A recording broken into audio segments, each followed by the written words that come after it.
지난 한 주 세계 경제는 도널드 트럼프 미국 대통령의 말 한마디에 출렁였습니다. 이 같은 흐름은 당분간 이어질 전망인데요.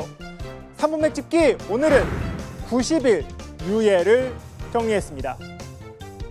열흘 전이죠. 트럼프 대통령은 우리나라를 포함해 모든 국가에 상호 관세를 부과한다고 발표했습니다.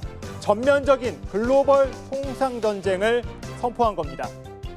그 후 폭풍은 지난 월요일 찾아왔습니다. 국내 주식시장이 장기장과 동시에 모두 곤두박질 쳤는데요. 코스피와 코스닥 지수 모두 5% 이상 폭락한 데다 코스피 시장에서는 매도에 대해 프로그램 매매 효과를 일시 중단하는 사이드카까지 발동했습니다. 코스피 매도 사이드카 발동은 글로벌 증시가 급락했던 지난해 8월 이후 처음입니다. 이날은 원달러 환율이 하루 30원 넘게 급등해 5년 만에 가장 큰 폭으로 뛰었습니다.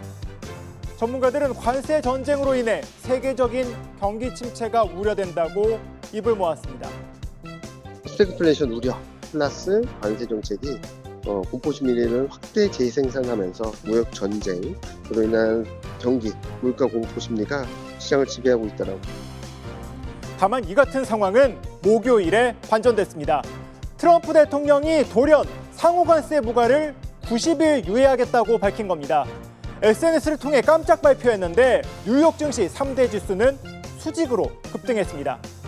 우리나라 코스피와 코스닥도 하루 만에 6% 넘게 급등했습니다.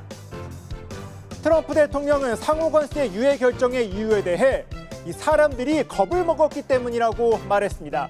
금융시장의 부정적인 반응을 염두에 둔 건데요.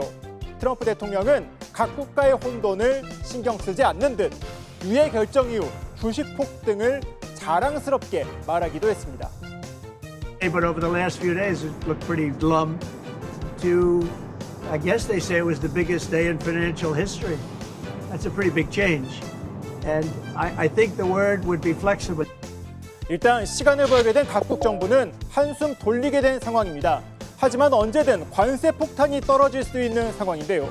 특히 트럼프 대통령은 이 관세 문제를 방위비와 연계할 뜻을 밝히기도 했는데 우리나라의 관세에 이어 방위비 분담금 대폭 인상 요구가 이어질 거란 우려가 나옵니다.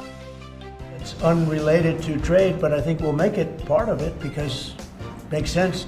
Be nice to wrap it all up in one package for each country. 정부는 상호관세 유예가 적용되는 이 90일간 최대한 대책을 마련하겠다는 입장입니다. 다만 대선을 앞둔 상황이라 협상 전략을 세우기는 쉽지 않은데요. 대선 과정에서 각 후보들의 공약도 눈여겨볼 필요가 있겠습니다. 지금까지 3분 맥집기였습니다.